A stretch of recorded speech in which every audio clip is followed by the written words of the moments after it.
पाप कैसे बनता है? तीव्र कषाय से। पुण्य कैसे बनता है? मंद कषाय से। तीव्र कषाय होगी तो काय का अनुभाग ज़्यादा बनेगा, पाप का। अल्प कषाय होगी, मंद कषाय होगी तो काय का अनुभाग ज़्यादा बनेगा, पुण्य का। आगे समझ में? अगर हमारी कषाय की मंदता होगी तो पुण्य वाला मामला ज़्यादा आएगा, और अगर पाप कषाय होगी, पाप भाव होंगे तो पाप बनेगा, सीधा कड़े। इस प्रकार कषायों द्वारा कर्म प्रकृतियों के स्थिति अनुभाग विशेष हुआ, इसलिए कषायों द्वारा स्थिति अनुभाग बंद होना जानना। यहाँ जिस प्रकार बहुत मदिरा पी है और उसमें थोड़े काल पर्यंत थोड़ी उन्मत्तता उत्पन्न करने की शक्ति है, तो वह मदिराहीन पने को प्राप्त है। तथा यदि थोड़ी भी मदिरा पी है और उसमें बहुत काल पर्यंत बहुत उन्मत्तता उत्पन्न करने की शक्ति है, तो वह मदिरा अधिक पने को प्राप्त है। उसी प्रकार बहुत भी कर्म प्रकृतियों के परमाणु हैं और उनमें थोड़े काल पर्यंत थोड़ा फल देने की शक्ति है, तो वे कर्म प्रकृतियां हीनता को प्राप्त होती हैं। तथा थोड़ी भी कर्म प्रकृतियों के परमाणु हैं और उनमें बहुत काल पर्यंत बहुत फल देने की शक्ति है, तो वे कर्म प्रकृतियां अधिक पने को प्राप्त है। ठीक है, सरल है, ये तो कुछ समझाना नहीं भाई। कोई कर्म प्रकृतियां ऐसी हैं कि संख्या में बहुत ज़्यादा है, लेकिन उनका फल देने की शक्ति कमज़ोर है। और कोई ऐसी प्रकृतियां होती हैं, निदति निकाजित जैसे कर्म, कि हैं तो कम लेकिन उनका फल अनुभाग बहुत ज़्यादा। इसलिए योगों द्वारा हुए प्रकृति प्रदेश बंद बलवान नहीं है, कषायों द्वारा किया गया स्थिति अनुभाग ही बलवान है। माने योग के द्वारा तो अनंत भगवान को भी बंद होता है। देखा है ना, आश्रव होता है ना, ईरियापत आश्रव, तो आश्रव तो अनंत भगवान के भी हुआ, लेकिन उसका फल नहीं मिला। क्यों नहीं मिला? क्योंकि कषाय भाव नहीं है। तो ये जो हमारी मन वचन काय की प्रवृत्ति है, इससे इतना कर्म बंद नहीं होता जितना कर्म बंद अंतरंग में जो कषाय भाव चलते हैं। समझ गए ना? असली बंद तो उससे होता है। इसलिए हमारे अंतरंग में जो स्थायी रूप से कषाय भाव पड़े रहते हैं, अंदर जो कल्पनाएं चलती रहती हैं, असली कर्म बंद तो उससे हो रहा है। तुम्हारा हलन चलन, उठना बैठना, ये क्रिया है ना, योग है। योग माने ये क्रिया, इनसे कोई बंद नहीं होता। और हम सारे लोग क्रिया को रोकने की चेष्टा करते हैं। समझ ना, क्रिया रोकने की चेष्टा से अंतरंग का हलन चलन तो रुकता नहीं, अंतरंग की कषाय तो रुकती नहीं। जैसे देखो, आपने उपवास किया तो आपने बाहर की क्रिया रोक दी, लेकिन अंतरंग में कषाय ज्यों की तो चलती रही। तो अपन को लगता है कि हमने आज भोजन छोड़ दिया, लेकिन अंतरंग में तो कषाय भाव बने ही रहे। तो असली कषाय से तो बंद होता है। असली बंद कैसे होता है? कषाय भाव से। तो कषाय भाव की हमें खबर नहीं, क्योंकि हमारी दृष्टि बहुत बाहर है। हमारी दृष्टि इतनी ज़्यादा बाहर है कि हमें अंतरंग में क्या चल रहा है ये किसी को देखने की फुर्सत ही नहीं है। बोलो, अंतरंग में आपके क्या चल रहा है? आपको कितना संसार का भय है? आपको कितना मोक्ष मार्ग चाहिए? आपको कितनी आत्मा की रुचि है? ये देखने की किसी को फुर्सत है?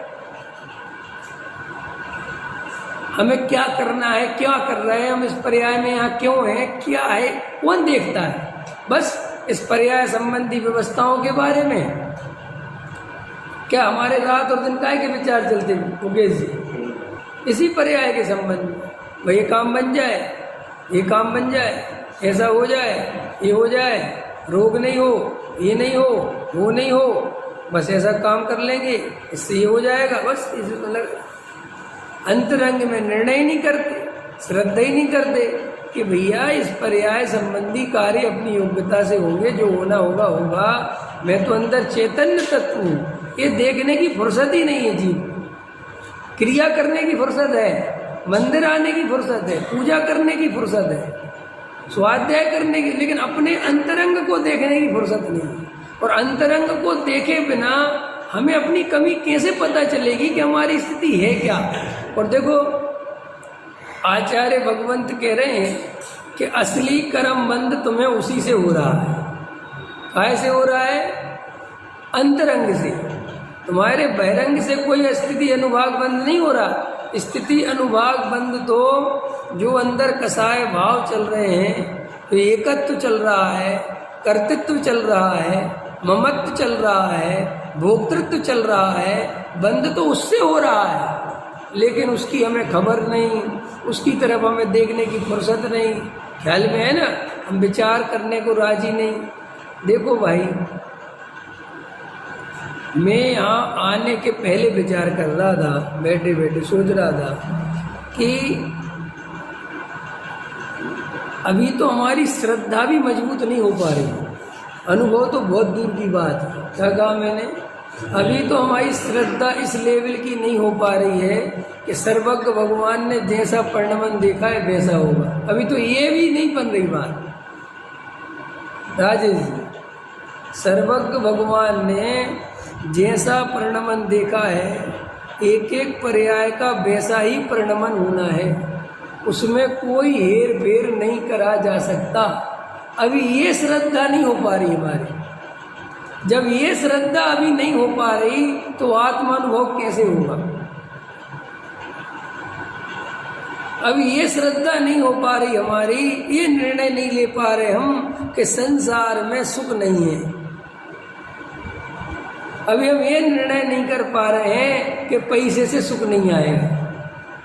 अभी हम ये निर्णय नहीं कर पा रहे हैं कि शरीर और आत्मा जुदे जुदे हैं। अभी हम ये निर्णय नहीं कर पा रहे हैं कि शरीर का परिणमन हमारे हाथ में नहीं है।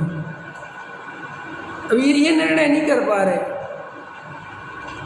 अब जब ये निर्णय अपन नहीं कर पा रहे तो विचार करो मैं आत्मानुभव कैसे होगा? बातें भले ही बड़ी बड़ी करो, उससे तो कुछ होता नहीं। मैं अभी बैठे बैठे बात विचार कर रहा था घर पे, कितनी बड़ी बड़ी बातें करते रहते अपन बैठे बैठे।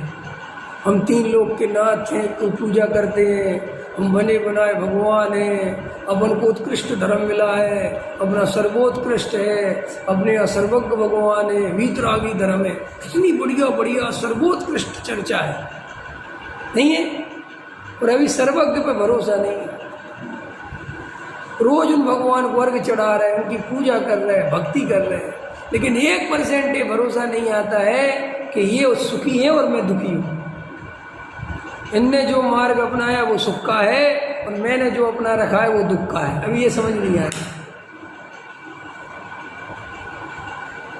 ये पता है आपको भगवान की स्थापना क्यों करी? कि भगवान की पूजा क्यों करते हो?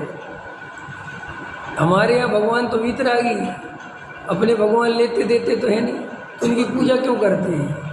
हम इनकी पूजा करते इसलिए हैं कि हे भगवान, आपने सच्चा मार्ग अपनाया, आपने सही राह चुनी, आपने सही बात समझी और मैं नहीं समझ पा रहा हूँ। आपने सही मोक्ष मार्ग ग्रहण किया, आप सुखी हो गए और मैं अभी भी दुख के कारणों में ही लगा हुआ हूँ। अभी हमें आकुलता रूप नहीं लगी दुख रूप लगा। ऐसा लगा कि हमारा क्या होगा रे भैया, ये पर्याय जाने वाली कर क्या रहे हम किसके लिए मरे जा रहे? कितने लोग चले गए, अपने सामने जा रहे हैं। अभी कल कोई घटना सुना रहा था, रिपीट जी सुना रहे थे शायद, कि 2 भाई थे, बहुत मोटा व्यापार, और बच्चे किसी का कॉलेज में पढ़ रहा, किसी के 2 भाई थे, व्यापार बहुत मोटा था। और घर पे हम अपने व्यापार के बारे में कौन ज़्यादा बताता है? सब अपना अपने, तुम्हें अपना व्यापार पता, तुम्हारी पत्नी तुम्हारे बच्चों क्या पता कि तुम क्या कर रहे हैं। और बहुत मोटा व्यापार, करोड़ों रुपए के टर्नओवर, और दोनों मर गए एक साथ कोरोना में। अब वहाँ कोई यही बताने वाला नहीं कि हमारा पैसा कहाँ जमा है, कहाँ है, कौन है, क्योंकि कभी सोचा ही नहीं कि हम मर जाएंगे ऐसे। अब ऐसी जब स्थिति बनती है, नोएडा में हुआ हमारे, अब वो कोई बताने वाला नहीं। अब क्या करे बता?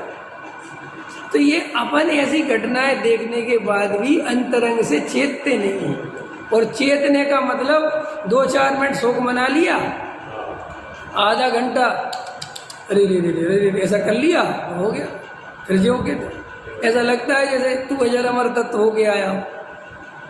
ये बहुत चला जाएगा जब पता नहीं चलना कुछ भी। जीवन बहुत भैया बहुत कीमतदार है।